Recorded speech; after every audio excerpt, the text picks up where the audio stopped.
Welcome to Accounting High. I love that concept about doing it for you. And that's a lot of times what accountants can miss with marketing is this creative aspect that can feel scary because it doesn't have the rules. Like the No rules of rules. accounting are all listed out here. A, B, black, white, yes, no, tick the box. Get a penalty if you put it in after this deadline. It's all super clear. Then you come to marketing, you're like, well, will I use TikTok or Instagram? I don't know. Let's just play with it. Let's just see. Maybe I'll just do TikTok videos for the sheer fun of it. Maybe I don't like TikTok, so I'll try something else. Like that whole let's just play can be hard if you're going into your marketing thinking, I have to get a return tomorrow. I have to get a return in a month.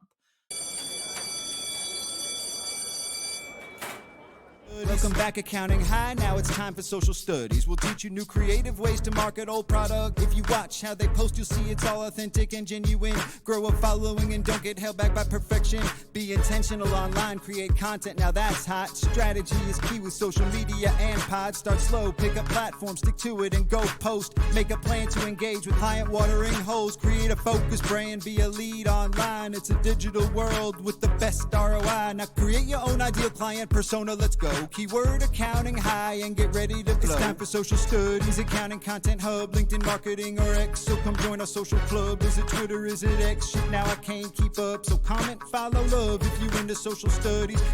Follow this show, stay in the know. Thought lead online through networking. Like, share, repost, subscribe, YouTube, comment, engage, create, find your way. Introducing the star of our show, Karen and Scotty. We're gonna have a problem here.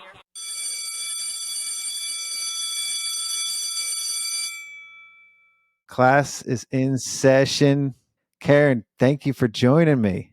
It's so good to be here. Thanks for having me. This is awesome. You're in Scotland right now, right? I am. Our colors are slightly matching. We're getting there. Yeah. Yeah, we're close. Like yeah. I know mine are a little bit brighter, but we'll just blame that on my lighting, my camera. And also, like, it makes sense that mine would be a little closer because we worked for like years to get the right yellow of the hoodie and all that. So you made an effort. We got to let our students in on this conversation because we're talking about colors, and that's something that's near and dear to both of our hearts. Yes. I may talk about colors a little too much on this show, but today it's only appropriate that we do because we're talking about branding. We're talking about marketing. We're talking about building a brand within your firm. And Karen, I've heard you speak, and I could listen to that for hours. I love what you have to say. I love that you're encouraging accountants to be themselves and to be different. That's what the conversation is kind of going to be centered on around today. But first, for our students, can you tell us a little bit how you got into this space? You don't sound like you have a Scottish or any kind of UK accent at all. So how you ended up over the pond, but first, how you ended up in this accounting space in general. You can go as early as high school. Yeah, well, it's interesting. I was just thinking recently about an accounting professor who really inspired me back at university. I'm not going to go back so far as high school because honestly, the whole accounting thing never even crossed my mind at that point, like not even in the slightest. But then I got to university and I had to take an accounting class, Accounting 101. And as most people do in the world, other than our wonderful accountants who are listening, most people are like, oh, accounting, boring, have to do it, numbers. And I consider myself a creative person, still do. So I had that in my head, like, oh, well, I'm going to do something fun and creative. So clearly not accounting, but I was studying business. I had to take this accounting class. So I figured it was a must do and took the class.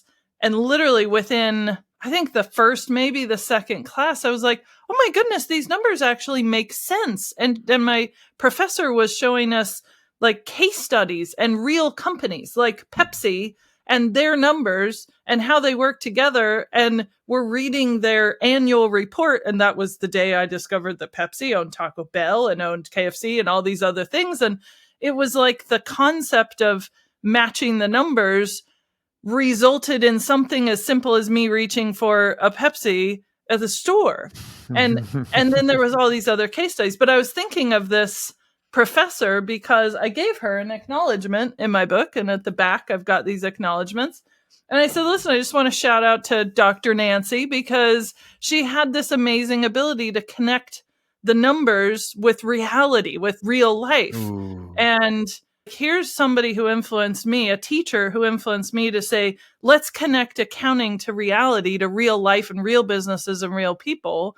And that's what I get to do in my creative agency. We connect marketing with these accountants so that the accountants can actually not just understand marketing, but really enjoy it and really be like, hey, I get this. It's not just this list of tasks and, oh, I have to use TikTok. Okay, whatever. Here's a way for my prospects to actually understand who I am, who our team are, who our clients are, what our process is before they even meet us. Doesn't that make all the calls and the conversation so much better? And that's what I get to do. Well, there was a little bit there. I heard you say "do" 3 times, and every time I hear Scotland, that's your accent right there. You've got it in the "do." My philosophy is, because this is fact, I don't make the rules. You don't get a Scottish accent unless you're born here. You just don't. And anyone who tries, it just doesn't come out well. I mean, come on. We've all seen Mel Gibson and Braveheart. That did not go well for the Scottish accent. Yeah. Stop. No. There's a reason there's this strong accent, something that Scottish people can be very proud about. And I'm very proud to live here. I'm a British citizen. I've been here for 22 years. This is my country now. But I'm also originally from America. And all that does is bring up good conversation. It's about the 700th time somebody's asked me that. And I think, yes, but I need to lean into my celebrity status here. I'm sure celebrities get the same questions all the time, and they're very gracious and all this. Celebrities are the type to always wear yellow or always have something that's like on brand about them anyway. Celebrities do things like that because they, it's about being loud and being you and being who you are. And typically and different. Large personalities, different, being different. But being you is being different. That's something that I always talk about is if you are yourself 100% all the way, you're going to inevitably be different. Yeah. Because the only way to be like everybody else is to stifle whenever people say, oh, you need to be different, I'm like, no, you don't actually need to be different. You just need to show the different that you are. You need because to be you. I love what you said there, that if you're truly yourself, you don't have to worry about standing out to be different. And I tell accountants this, things like on websites when they're like, we are forward-thinking, proactive accountants who blah, blah, blah, blah. And you're like, yeah, but everybody's saying that. If you actually told me the thing that when I was meeting with you for 5 minutes, you threw out this comment, if you put that on your website, you would instantly stand out. You don't have to tell people you're different. You just need to show it. And that's it. Just show you. And that now, what's the first thing people look at when they go on your website anyway? And this because you're a website. Usually they go to the about page and want to know about the people. Yeah. Other than the homepage, the about page is the next one. And you want to look for the pictures. And then when they say, oh, this person has a dog, and you see the dog, and you're like, there it is. Yes. Yeah. And that was what I tried to drive into everybody. I said, the only thing they care about is our team page. So that's the only thing we cared about. And I had everybody dress up. So they had their regular clothes and then they had their fun stuff. And then when you hover your mouse over the picture, it flips and it shows them the fun side. Yeah. So as you hover over each person, you can see, oh, you know what? I want to work with them. That's pretty cool. Do you know what's really funny along these lines of being yourself and being true to who you are? I think my regular how I dress and fun side are the same. Well, that's what I would say now too. And that's what's interesting about us, because we are individuals inside and out in our business and in life. Not everybody's like that. No, and it's taken a long time to get there. I remember when I very first set up this company. So I set this up in 2012. And I remember thinking, I want the kind of company where I can wear hoodie and jeans. I can wear what I want. I don't have to wear suits. I don't have to wear dresses. I don't have to wear heels. Oh, I do not like heels. It's just not my thing. And there's loads of people for whom it is. It's great. And I remember a couple of years ago, I was doing a presentation on a big stage, hundreds of people, and I was wearing a PF hoodie and jeans, and I'm like, and Converse. And I'm like, oh my goodness, I've arrived. This is it. This was the dream. And I got it. What color were the Converse? Yellow, of course. Obviously. Okay. I'll tell you the thing I regret. Well, you can find your blue. Is this a teal? Is it a teal that you use? Like, We what's call the it color? What would you PF call it? green. We call it PF green. PFG. All right. Yeah. Okay. Because it's not quite teal. Yeah. PF green. I like it. Okay. Yep. It's not quite teal. It's not quite green. And No, so you it isn't. definitely And picked something unique, but was it in your mind's eye when did you already see it in your head before you picked it? no. So this was a rebrand for us to go to these colors. We had the original company name and colors when I started, which, as everybody does, we plucked the name out of the air. It took us 5 minutes and threw some colors together that were in another logo that my business partner had used for this other business. It was all, you just threw something together, blues and grays. But by the time I took over the company fully for myself to run it entirely myself, I went, yeah, this branding, these colors, this doesn't work. This is very corporate style. So we rebranded and we had 5 colors, of which the PF green and the yellow were 2. And then a few years later, we realized that was a bit of overkill. It was too much. So we simplified down to the top 2 colors. And that is this PF green and yellow, because the PF green has a little blue in it. And as you know, most accountants lean towards the blue. It makes sense. You've got this Blue solidity and the conservatism and the professionalism and the seriousness and all of this. And we wanted to lean into that without having blue. So we've got this blue-green thing going. You got And then the blue yellow. and two. That's probably like Yeah. Northern Irish, that part right there. I mean, I just pluck from all the United Kingdom accents. But then the yellow was for the creativity and the brightness and the thinking and the positivity and optimism and all of those good things. Radiant. So Yeah. bringing those together. Yeah. Well, that's what you reach for the skies when you reach for the McDonald's arches or any of the other yellow signs up there that you want to see the sun coming up. It stands out. We did discover one of the first times we exhibited at a conference. We were at a ZeroCon in London. This was years ago. And there were thousands of people there, hundreds of exhibitors. And we were the only ones in this entire hall with 2 levels that were in yellow. And the whole, I insisted that the team wear yellow t-shirts, yellow hoodies, and some of them were cold. And I'm like, you can put on a long sleeve shirt underneath, but you got to have the yellow. You got to be noticeable everywhere you are. And people would notice us from across the room, be like, oh, who are those people? And just wander over because we were yellow. It's a little different now at events. You might have 2 or 3 people in yellow, maybe one in bright pink. You might have 2 or 3 yellow. You might have a few orange. Like a bright pink, one or 2 orange. Yeah.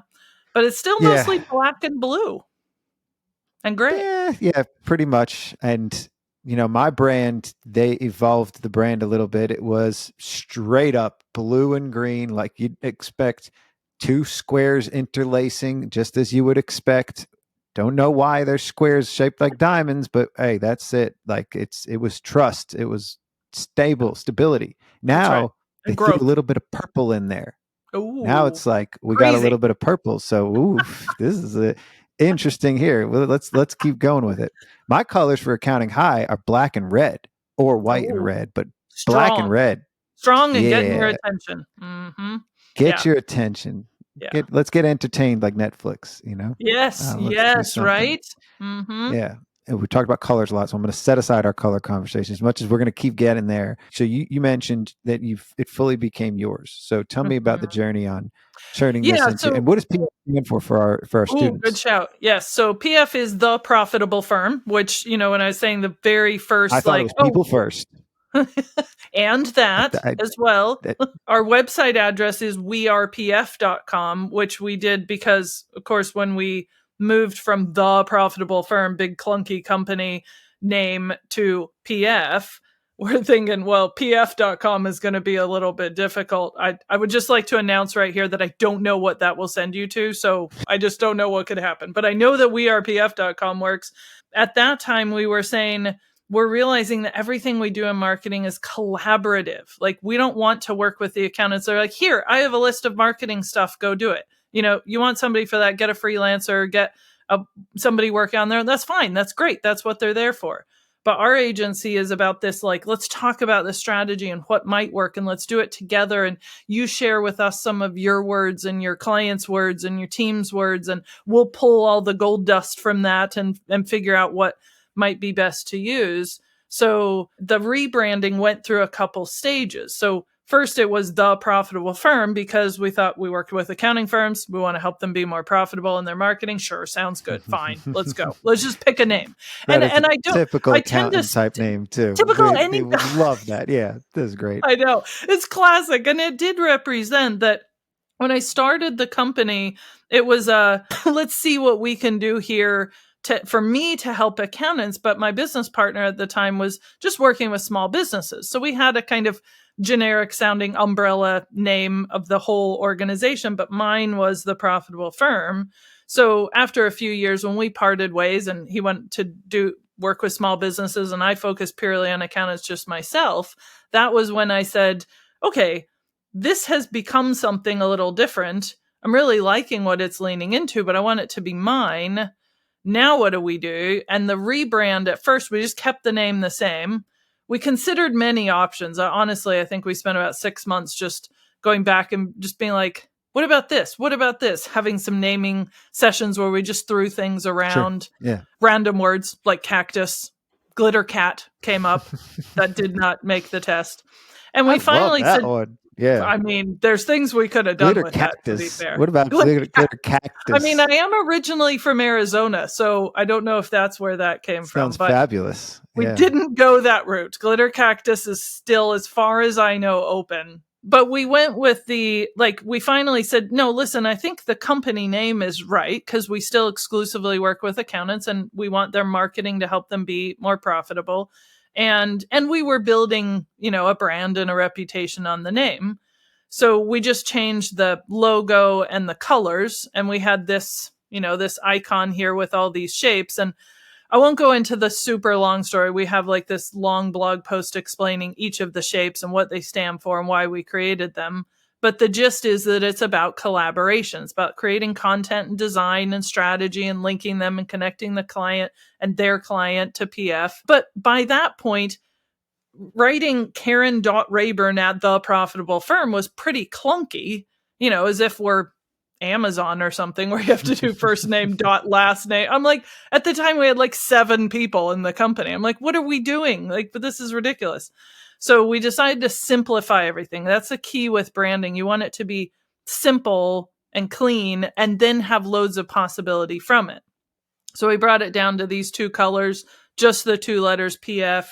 We used the We Are PF to show the collaboration and the connection, and grabbed all the social usernames for that as well. But it's really interesting looking back because, again, that was a pretty swift decision that we made because it was natural and it flowed out of what was already happening. I think a lot of times when we're working on branding with accountants, it can be quite an intense conversation and a long series of sessions because they're beginning to go, wait a minute, who actually are we? Who do other people say we are? What impression do we give in this industry or this area or these kind of clients? And then we have to pluck all that out and set aside fun things like color and names and say, what is it we're trying to get across? What's our vision? What are our values? What are the words that describe us? And then go to the colors and the words and all of that to say, these seem to represent that. Yeah, and typically you already have colors for those words. So if you could either stick with the script or go in left field and pull pink out because the owner likes pink. Yeah. We've had that happen before. I mean, we had a client who went through our accelerator group, it's a coaching group I run, and we were talking about brand and, set aside the colors, focus on your audience. Everything is about your audience. Marketing is not for you. Your brand is not for you. Website's not for you. The colors are not for you, ultimately. And she said, I've just had my eyes open to realize that I thought I was being so different having purple. But she said, we work with construction businesses. And when you look at all their businesses, they're all orange and red and white. So why don't we have some colors that make them feel comfortable and connect with them? So it's not about what you like, although you may like it. I mean, I love yellow. Yellow is one of my favorite colors. But the reason we chose yellow for PF was because of what it expressed about the company. So it's not just what your color is. It's what color is going to resonate with your audience. Yes. And the same with everything, the website, the wording, the messaging, the social media. I get accountants that are like, well, I like LinkedIn. Of course you do. As a general rule, most accountants prefer LinkedIn, feels more professional, feels more businessy. That's fine. It makes sense. And actually, there's loads of good you can get from LinkedIn. But if you are working with creative influencers who are on TikTok or Snapchat or Instagram, that might be where you need to be. Now, granted, most of the accountants I know who are working with influencers are on TikTok by default because that's where their clients are. So you're just being where they're hanging out. But it's not about defaulting to your favorite, because then you will work with people who are like you. So if you're an accountant who wants to work with accountants, great, LinkedIn is your place. If you're an accountant who wants to work with lawyers, again, LinkedIn probably your place. But if you work with creatives, you might need to consider Instagram or TikTok or Threads or some of these other ones, which, as we know, new social popping up every 10 seconds. So it's this, now it's something else. I know. I was recording the audiobook version of my book and I was like, okay, it's literally been, what had it been? Maybe 2 months, 3 months since I've finished the final draft. And here I am recording this audiobook going, side note, guys, it's not Twitter, it's X. Like once people start calling it X, it's something else now. It's Musk. Yes. Yep. Right. It does sound like a clone he would sell, or the scent of a Tesla. The scent of social. Yeah, there you go. It's just like an idea. It's like a fragrance. Just put it out there. So besides just your college teacher, what is it about accountants that keep you energized? Yeah, that's a great question. I am a qualified accountant. I'm a CPA in the States, holding on to that CPA because I worked my ass off for it. So that was dope.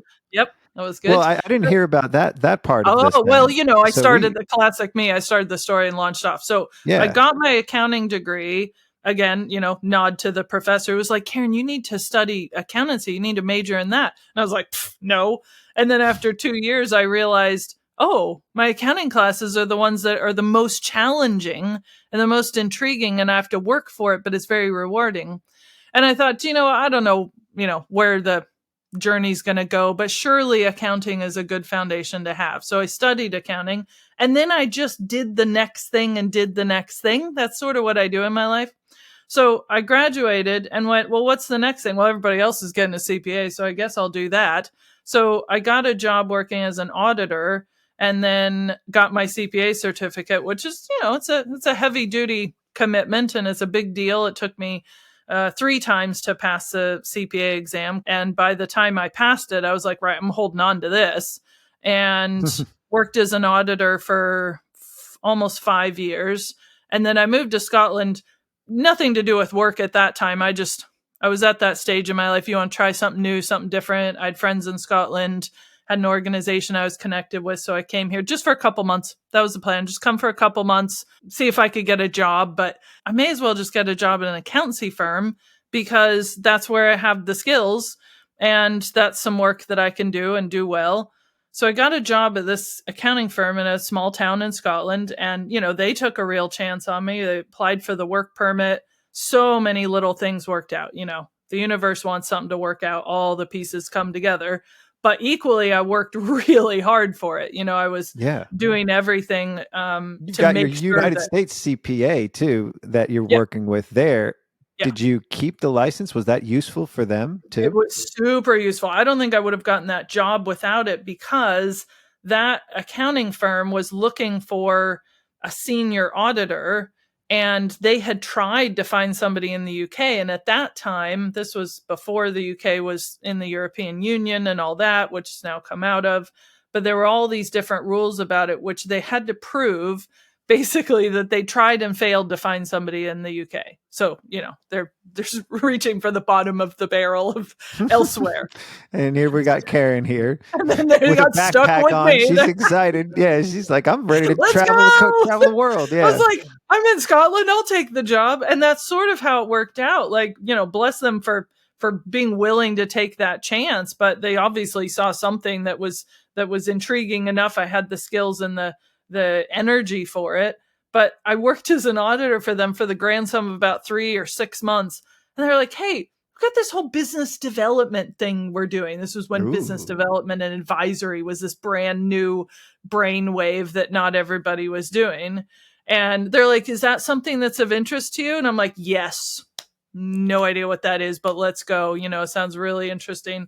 And I wasn't doing the accounting and auditing work because I enjoyed it. I was simply doing it because I was able to, and it gave me a job and I got to live in Scotland. So when they gave me this opportunity, I just leaped into that. I started running seminars for business owners. Sometimes I like to be like, I'd like to apologize to these business owners because here I am, like 25 years old, telling them how to run a business and how to bring all this stuff together. But what I did do well is I took these concepts of thinking about the whole picture of your business, and I was helping these business owners to think about these concepts and apply them. And then the accountants were there to help them with the numbers. So it worked really, really well. So I did that for 5 years. I've got a little 5-year thing here if you haven't picked up on that. So 5 years after that. We do in 4 years at Accounting High. You only see it looking back. Yeah. After about 5 years, I ended up moving to a network of accountants because the firm I was working for is a member of this network organization. So there was an opportunity to work with lots of accountants. And by that point, I had worked out some things that accountants needed to do but weren't always getting the help with. Like they wanted to do business advisory and consulting and marketing, but they didn't know how to. So the more help they could get, the better. And because I was a qualified CPA and I'd worked as an accountant, worked in an accounting firm, worked as an auditor, I could speak the language and understand it, but also help them see that bigger picture. So after 5 years of that was when I went, and at that time, there's more now, but at that time, I didn't see anybody actually helping accountants with the writing of the blog posts, the creating of the website, the publishing of the videos, the stuff that the accountant's like, okay, I know I need to upgrade my website, but now I got to go find a website designer. Okay, and I have a designer, but they're telling me I have to write the content. So now I either have to write it myself or find a content writer. So they're having to source all these different people. So I set up PF. That's when I set it up, was to say, here's all the things you need to be doing. We will help you with them, but cohesively, we'll pull these together and look at the big picture. And honestly, we started off trying to help accountants run these webinars that would bring them more leads. And then we're trying to help them run these webinars, and we're going, well, you don't even have access to your website to promote this. You don't even have an email list with anybody on it. There was all these foundational things that they didn't even have. So we kept backing up to the most foundational things, which now that's how we start with. So when an accountant comes to us, we say, right, let's talk about your goals, your brand, your website, and your plan. And you're going to work with us on those 4 things.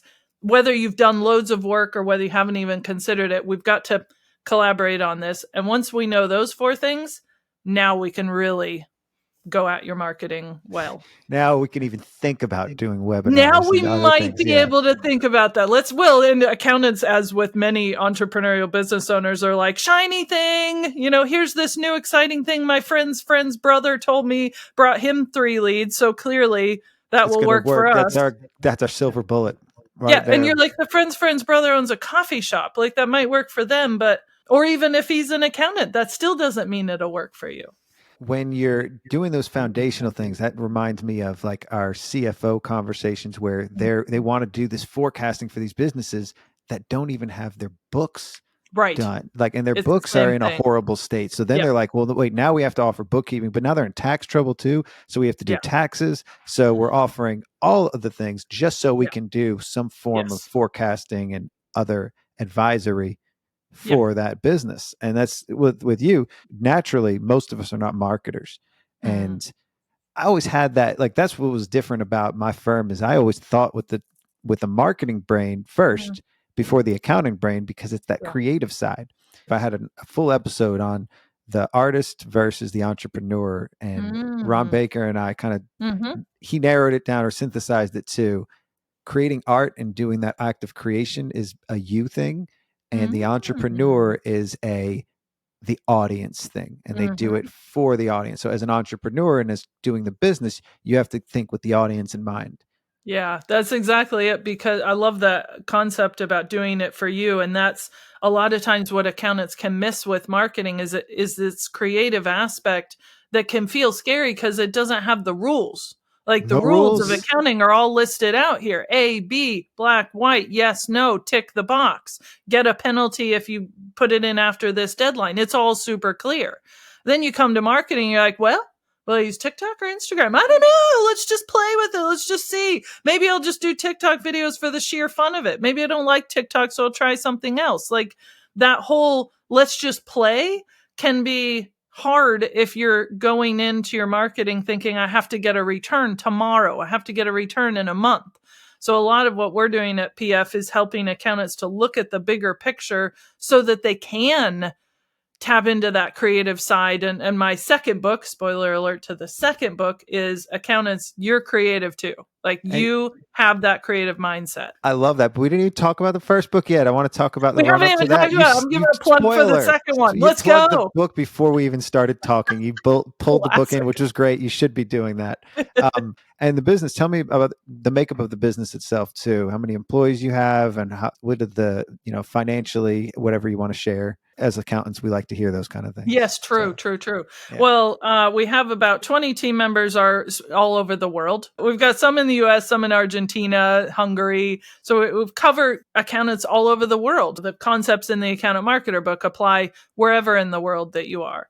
So our team is 100% remote. We do a lot of co-working and getting together. We're feeling the benefits of the more we physically get together, the more creativity and inspiration and motivation with our clients as well as our team. On a given day, we're working one-to-one with anywhere from 50 to 100 accountants. We focus on the long game, the big picture, making sure you have good quality marketing that's foundational and consistent. So our preferred way to work with an accountant is to first work on those foundational areas and then work consistently, monthly, regularly. But for some people, that's a little bit, and some people, that's a lot. It just depends what you need and what supports you the most. So we're about £1 million company, coming close on that this year. And we've been just slowly building that for the last, 12 years. And we've got these accelerator coaching groups that I've been running. That's actually where the book came from, because I'm training and teaching and helping accountants on these principles of marketing. And we keep repeating these principles over and over. And I finally thought, it'd be really nice if I could just gather all of this in a document and just say, right, here's the core principles so you know them. And when I gathered all the things I'd been writing for the last 7 or 8 years, I had 60,000 words. And one of the team was like, this is not a PDF guide, by the way. You're not allowed to make it a PDF guide. It's a book. And I knew it was a book, but I also was like, that's a big project. That's all. I knew that I would write at least one book in my life. But the way you have this, like, I don't know what I thought it would be, but I didn't think it would be this, because that just felt at the time, it just, that's just what I do. I just tell people these things. And I know these 12 elements, and that's our coaching group. But now I'm really grateful that that's how it's worked out, because we've got these 12 foundational elements of marketing. And now, book got published last October, and every day I'm getting people going, hey, I finally started reading it, which I'm like, listen, no shame, no guilt here. I got all kinds of books with their judgy eyes looking at me that I haven't started yet. But I'm like, start it when you're ready. But when they read it, and then I'm having a conversation like, it's like you said in chapter 4, there's this. And I'm like, yes, now we can get to the good stuff faster. And that's what I'm loving about it. So gathering that information to a book. There were 2 great yellow books that came out of the UK last year, and yours was one of them. The other one was The Pillars by Riza. Have you seen that one I saw too? that. Yeah. Yes, I saw it. I was like, see, yellow. He's on brand with the yellow too. It's a He bright sticks color. to that. Yeah. Yeah. And so tell me, how long did it take? It was close to 3 years from the moment I was dropping notes into a Google Doc to the day that it was published. I will say it took a lot longer than I had hoped or initially planned for a couple reasons. One is I had a big burst of enthusiasm at the beginning, writing it and gathering it together. And I rather naively thought, now I have this manuscript, I'm good to go. We get some edits, we get it published, we're off and going. I have learned a lot about the book writing and publishing process. I did self-publish, which I'm glad I did, but it meant that when I hit a stuck point, when I had just read my own book too many times and my head was about to explode, I had to just sort of pause it and give myself a breather. And this is that an breather important could thing. take a month or two. Sometimes it took 3 months because I'd have things going on in the business that I would go, okay, I've gotten to that milestone. I'm just going to park it for a week or a month. And then all these things would be happening. And then I'd suddenly go, wait, what is happening there? And I'd have to pull that back. So some of it was just delays because life, business, I was tired. It's a long process. Some of it was because it was the first time I was doing it. And some of it's just, part of this was happening over COVID. Part of this happening while we were hiring and growing the business. And, financially, even when you self-publish, there's a big investment, not just of time, but of the money and cash that you put into making it a good book that you're publishing. Because I was utterly passionate that the book look good, feel good. When you open it, it's easy enough to read. I knew it was and a you big had book. control, and that's a wide open world. You're looking at, oh wow, I like this book, and you start seeing aspects of other books that you want to replicate, and nobody's going to tell you no, you can't do this. So that was really important. You in a sense, you're creating your own worst nightmare in some cases, because now you have to actually do all the things. Yeah, we have to do all the things. But I will tell you, as I said, I knew I would write at least one book, but I was probably halfway through that book writing process and I had already started my second book. By the time the first book was published, I had the draft of the second book, the first draft of the third book, and notes on the fourth book are all put together. So I'm on book 2 now. So but I got this more. is not a trilogy. This is going further than that. Yeah. This is I don't know what it is. I don't know what you This call is it, because I don't know. It could go. Yeah, I this mean, is a franchise we could go now. Harry Once Potter you go with past 7 the third, books. yeah. Once you go, I did you look could go up Harry Potter because you're UK, so that I wouldn't know. be that wouldn't be too far fetched. James Ashford decided to drop the mic with 2. He thought that was enough. I don't think we can expect any more books from James. He did the forward to yours, though. Is that right? He did, and I love the difference in the way people approach book writing. Like James's approach, I remember because I talked to him about this. He literally wrote most of the core of his book on a couple train journeys. I think it probably took him like a month or 2.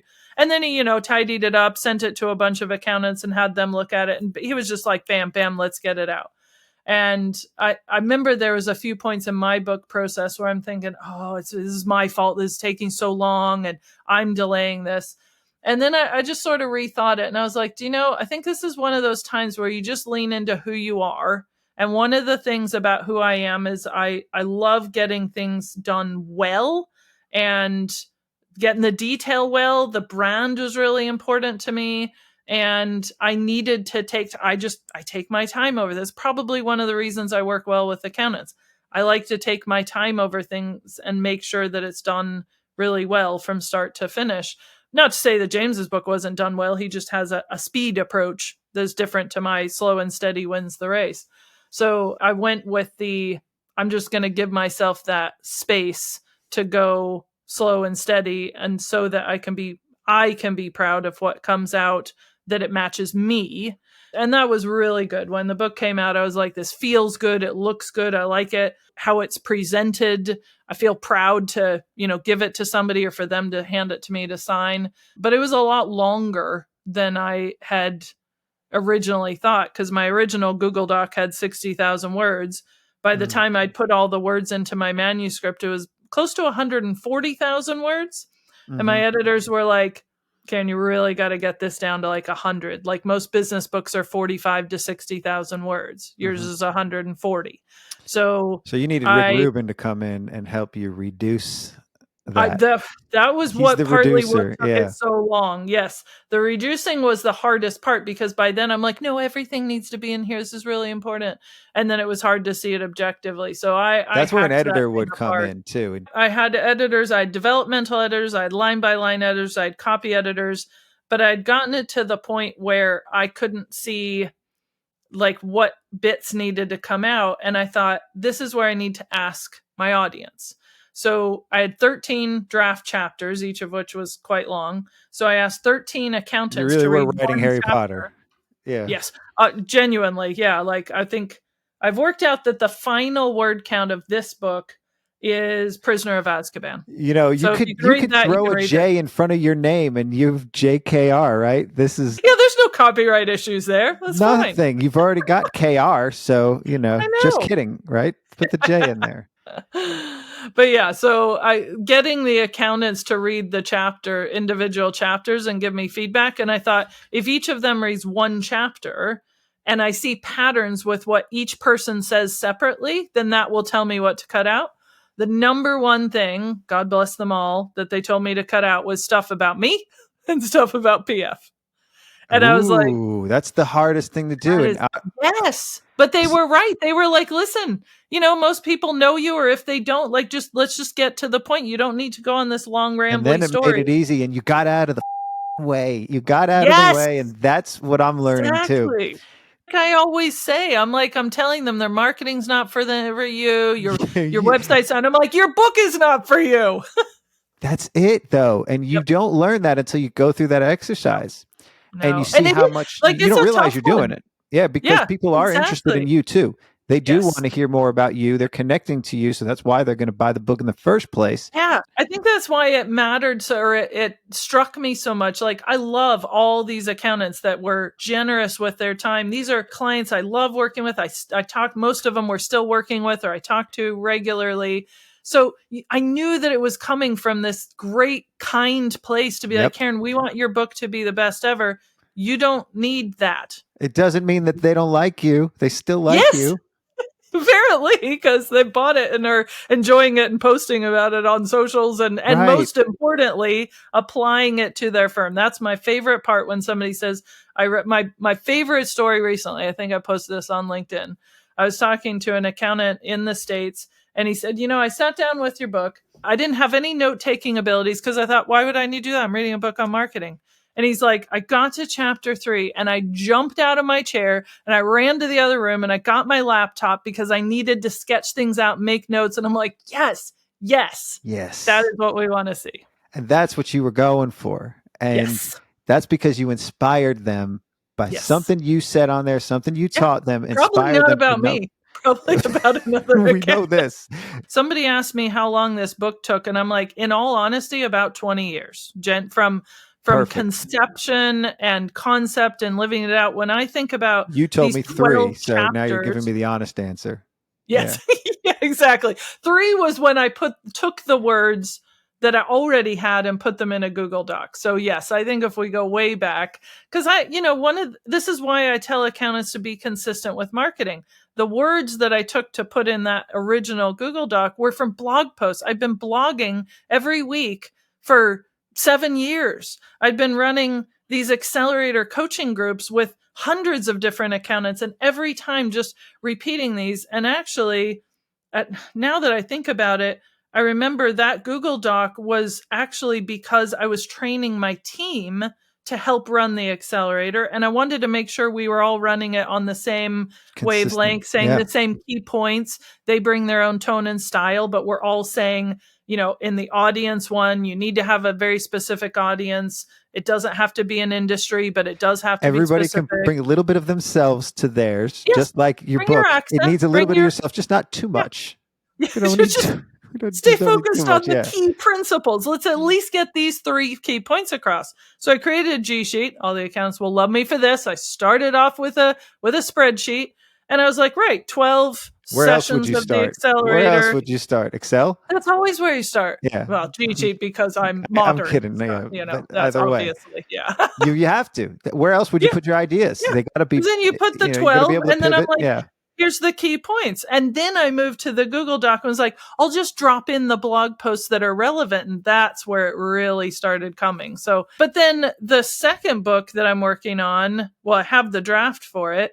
Those were notes on my phone, pieces from the first book that I didn't use, all these other, again, just pieces of content that I've been making notes on for years because I'm passionate about this concept that accountants, being human, are creative people. You have creativity within you, but it's been like drummed out of you. You've maybe even drummed it out of yourself. And Sure. so, oh, I'm not creative. I'm not. And everybody nods and says, yes, you're an accountant, so you're not allowed to be. And I'm like, no, that's not true. I give you permission. You have permission. I'm just reminding you, you have permission to play and to try things. And that's what marketing lets you do. Look, it is hard for an accountant to be out there and be creative. Yeah. I get a lot of flack. I get a lot of hate on my stuff sometimes too, just because it's different and like the wrapping and all that. But then outside of accounting, so within accounting, I get a lot of hate and a lot of like, oh, what is this? I don't get it. Like aggressively sometimes too. It's a little stupid. But then outside of accounting, people love it because they don't expect an accountant to do stuff differently. Accountants are actually seen as we're the butt of every joke in movies, everywhere. Everybody's picking on the accountant because they're boring. They're a nerd. They want to save the money. They want to do this and do this right and follow all the rules. And like, it's true. It really is true. There is a lot of accountants that true like kernel. There's a kernel of truth there, which is like that the accountants, there's so many things that accountants are good at. You know, you need somebody to check the numbers and make sure they're right and say, is that the best way to go? But it's not equally, who we are as individuals in a lot of cases. That's it. That's the whole thing. Like if you own that as your whole identity, you're missing something, because every accountant business owner I've talked to, at least the ones that I've talked to, have ideas. Have what if we, how might we, I saw this and thought it was cool. But as you said, I think there's a fear amongst many accountants that being creative means, oh, I have to start rapping. I have to start painting. I have to go on TikTok. You don't have to. And if that's not what your creativity is flowing out at, fine, pick something else. Like, I forget if I said this in my first book or if it's in the second one, so this might be a spoiler alert. But my mother, I grew up with my mother saying, oh, I'm not creative. I'm not very, how are you girls doing this drawing and painting? I don't even know. I'm not creative. And yet the woman can do phenomenal things with like a sweet pepper and a piece of chicken and some broccoli and make this phenomenal dish for dinner that everybody's like, this is the most amazing. That's what is creative. That? What is that you make? And she's like, oh, it's just, turkey carrot casserole. And you're like, Mom, there's no turkey. There's no carrots. What? Well, I didn't have turkey, so I used chicken. I didn't have carrots, so I used broccoli. And I just used these things. And then I thought I'd add this. And it's like, we got to the point where she'd serve enchiladas and we're like, so did this start out as an apple pie or like what? But that's that creativity. It's just used in a different way. My mom doesn't draw or paint. Like when she would draw, it'd be a little stick figure. And I'm like, that's fine. Like you don't have to have that kind of creativity. You don't have to have rapping creativity. You don't have to be a book writer, but you've got something within you to share with the world creatively. And that's what I want accountants to lean into. And she's sharing it at the dinner table. Yeah, exactly. Or in the garden. She can also do amazing things with plants. I'm like, my plants are just alive because I live in Scotland. It rains all the time. That is only the reason the plants are going. It does rain there. My mother lived in Phoenix and had a whole garden in the back. I wonder if that's why it's raining for me today too, because we're recording. That's, absolutely. You brought the rain. Solidarity. Just the thought of it. Yeah. Absolutely. Oh, wow. Tell me about what give me the title again of the second book. And so the second book, the draft title at the moment is Accountants, You Are Creative Too, with a little asterisk to be like, not the creative accounting. Everybody's always saying that. Like, yeah, you can't do creative accounting. If you search creative accounting, sometimes you'll get some, scandal. Yeah, exactly. There. So I'm like, it's the inherent creativity that we have as humans that is not only like leached out of most humans just by education system or just life, but for accountants, it's especially true because not only are they telling themselves that, but the world, like you're saying, the world at large is like, oh, the accountants, and then they're buying into that. So what I love to see is accountant business owners who are saying, hey, I've had enough entrepreneurial mindset and creativity to start this business. And most accountants I know have other things that they do creatively in their life. So it's more about that creative mindset and reminding yourself you have permission to lean into that, but how to do that in a way that makes your marketing better, makes your life better, helps you lean into the things that you truly enjoy. Yeah. Yeah, and anything is totally up to you, and everybody is as an individual is different. You notice that with your writing style compared to James, and you Mhm. shouldn't Yes. compare yourself to people too. So Yes. again, that's one thing that we tend to do as humans, not just as accountants, is we'll compare ourselves to the others out there and like, oh well, I can't niche in this Yeah. because this person's doing it. Well, you know what? There's probably only 4 people in the world that are doing Yeah. that, whatever that is. You can do it too. Yeah. Just because you're paying attention to that other person, you're going to do it differently than them. So Yeah. if you want to go into dentists, or you want to go into creatives, or if you want to go into construction, there may be Yeah. somebody else out there doing that. Doesn't mean that you Yeah. can't either. And it gives you that freedom to just try it, because I've known accountants who are like, yes, I will focus on creatives or construction. And then they try and go, do you know what? Actually, these are not the clients I love. For whatever reason, I'm not enjoying it. I'm not helping them get results. So maybe that worked for somebody else, but it doesn't work for me. And that's okay too. Can you give me an example of a client that you pivoted with, where you invested maybe a lot in their foundation of who they're going to work with, but then they decided, no, we should do That is this a other thing? great question. I have a few that have come to mind. One that's come to mind is a accountancy firm who joined our accelerator group. And at the very beginning, we said, who's your, audience, whether it's an industry niche or something else. And she said, well, we have, massive chunk of our audience is lawyers. That's who we work with. And we're good at that. We have about 250 clients. And then we have these other ones. And it was a decent sized firm. So there was probably 350, 400 clients total. By the end of the accelerator, by the time we got to session 12, we were asking people what their biggest win was for the last 12 weeks. And she said, well, mine surprised me because I got halfway through and realized that this group of lawyers, we didn't want to work with lawyers as much. It wasn't what we were enjoying. It wasn't what we were best at. These other clients, we were more profitable. We were enjoying that work. So we sacked all 250 of these clients. We just said, listen, we're not serving this industry anymore. Here's another accountant you can go talk to. We wish you well.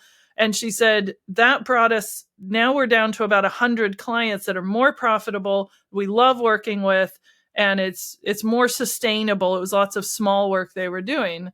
So I thought that was a great example of when she started, she was like, these are who our audience is. This is our audience because this is our audience. And by the end of it, she was asking those questions of, but do we like working with them? Are we making a difference for them? Is it profitable to us? Is it the kind of work we enjoy? And if the answer was no, she looked at what would happen, do that thing that accountants are great at. Like, let's just do a little comparison, get the spreadsheet out. What happens if we drop these, but lift these up? What might we be able to do? And she was thrilled with where that brought her. Oh, she probably enjoyed life after that too. Because once you let go of the things that are holding you back and holding you down, Yes.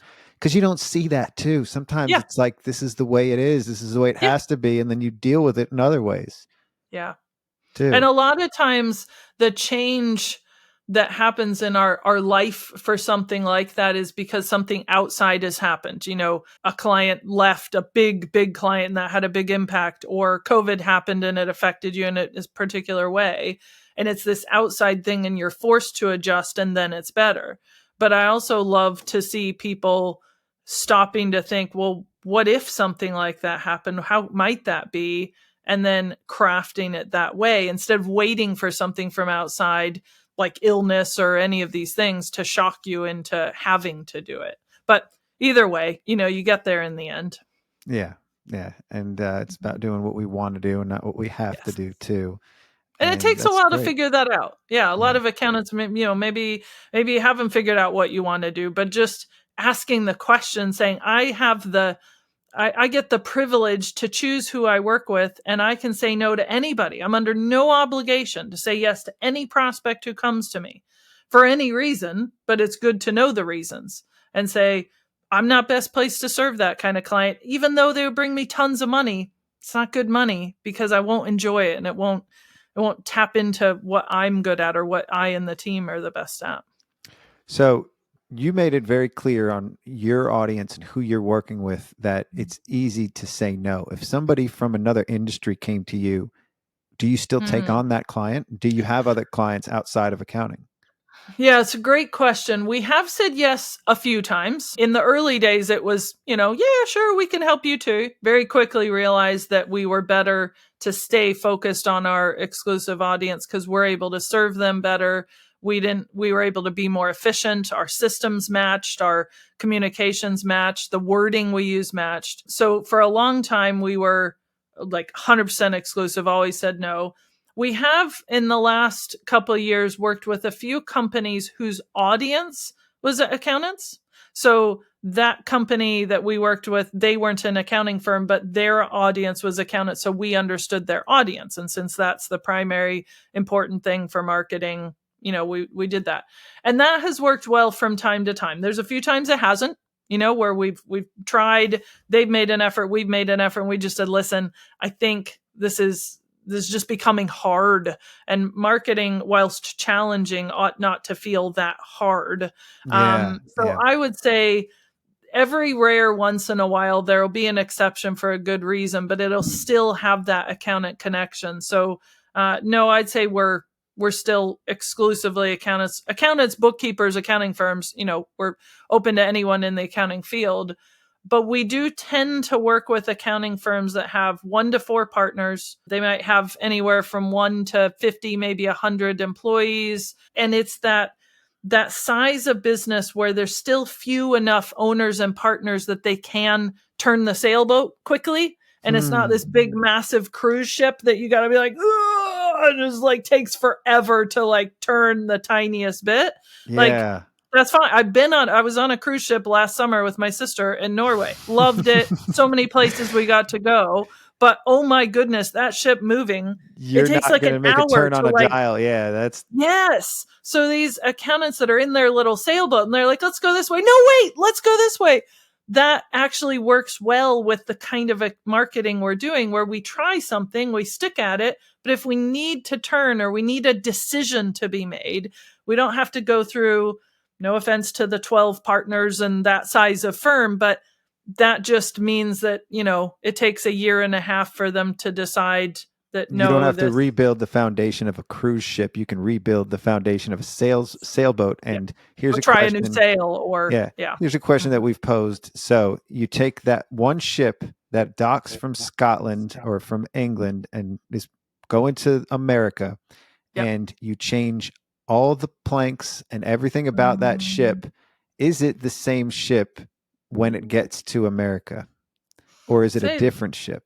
So you're helping this marketing, you're helping this company, and you've changed everything about them. You've replaced all of the foundation, and they're totally brand new. Is it the same company, or is it different on the other side? That's a really good question.